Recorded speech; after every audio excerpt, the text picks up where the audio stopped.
संगति या साथ, मित्र और साथी मनुष्य के व्यक्तित्व के लिए सबसे महत्वपूर्ण होते हैं। अब आप कहेंगे ये कैसे? मनुष्य अवश्य अपने व्यक्तित्व के लिए उत्तरदायी होता है, परंतु मनुष्य संगति में ना चाहते हुए भी उसका व्यक्तित्व संगत की भांति हो जाता है। इन पात्रों को देख रहे हैं, मध्य में जल रखा है, इसमें दूध है और इसमें मलिन कीचड़ रखा है।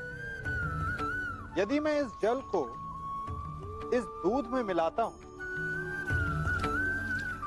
तो ये जल दूध बन जाता है, और यदि इसी जल को इस मलिन कीचड़ में मिलाता हूं तो क्या हुआ? ये जल कीचड़ बन गया। ऐसी कोई युक्ति नहीं कि जल बिना घुले मिले दूध या कीचड़ में अपना अस्तित्व बनाए रखे या उनसे अलग रहे। और ठीक ऐसा ही मनुष्य के जीवन में भी होता है। यदि एक गुणहीन व्यक्ति गुणवानों की संगत में बैठे तो उसे भी गुणवान समझा जाता है, सम्मान का पात्र समझा जाता है। और यदि एक गुणवान व्यक्ति गुणहीनों की संगत में बैठे तो उसे भी तिरस्कार मिलता है। इसलिए अपने जीवन में सदैव संगति सोच समझकर सावधानी से चुनिएगा। मनुष्य की सबसे बड़ी दुर्बलता क्या होती है? सोचिए। धन, प्रेम, अहंकार। मनुष्य की सबसे बड़ी दुर्बलता होती है उसके रहस्य। चाहे आप कितने भी शक्तिशाली क्यों ना हो, कितने भी प्रबल क्यों ना हो, परंतु उसके रहस्य उसके नाश की चाबी होती है। इसलिए यदि प्रबल रहना है, शक्तिशाली रहना है, समर्थ रहना है, तो अपने रहस्य को किसी को भी ना बताएं, ना मित्र को और ना ही शत्रु को, क्योंकि समय पड़ने पर कब कौन शत्रु हो जाए ऐसा कहना संभव नहीं। विभीषण को रावण के अमृत कुंड का ज्ञात था, इसीलिए प्रभु श्री राम रावण का वध करने में सफल हो सके। इसलिए उचित यही है कि आप अपने रहस्य को स्वयं तक ही सीमित रखें। हम सब मित्रों के साथ रहना चाहते हैं, शत्रुओं से दूर रहना चाहते हैं। क्यों?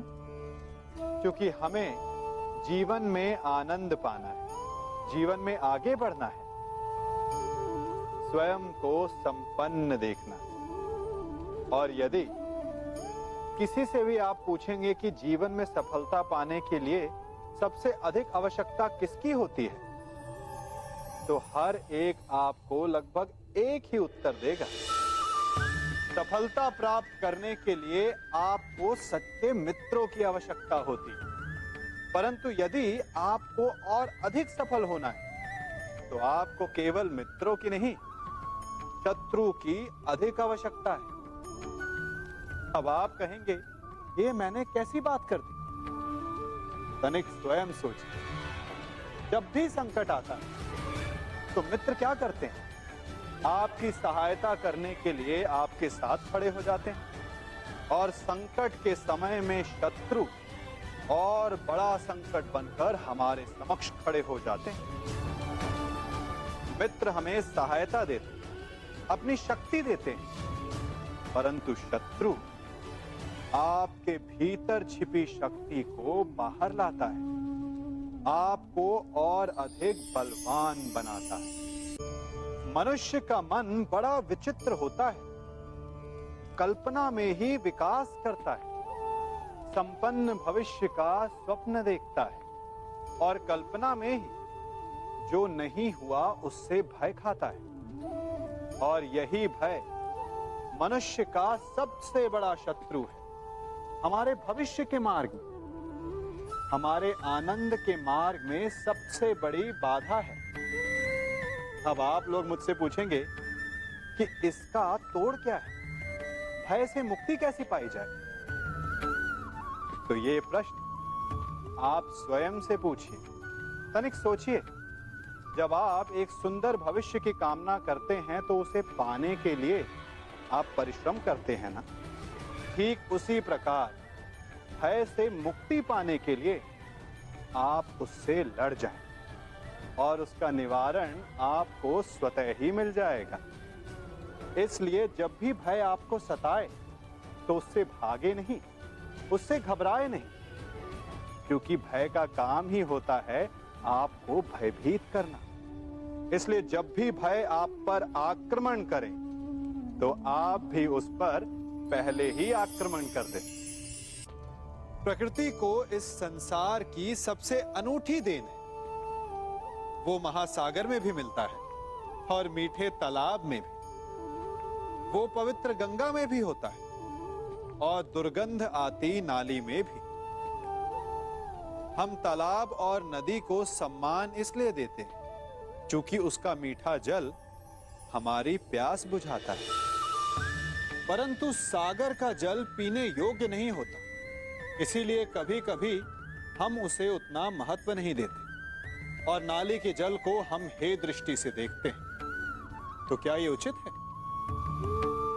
हमारे संबंध भी इसी जल की भांति होते हैं। जिस संबंध से हमें लाभ ना हो उससे हम दूर हो जाते हैं। कभी ईर्ष्या के कारण, कभी अहंकार के कारण उस संबंध को तोड़ देते हैं। तो क्या संबंध को तोड़ देना उचित है? तनिक विचार कीजिए। माना कि सागर का जल फसल नहीं दे सकता, परंतु मोती तो देता है। माना कि नाली का गंदा जल हमें किसी भी कार्य के लिए उपयुक्त ना लगे, परंतु वो भी कहीं लगी अग्नि को बुझा सकता है। ठीक इसी प्रकार प्रत्येक संबंध कहीं ना कहीं किसी न किसी परिस्थिति में उपयोगी हो सकता है।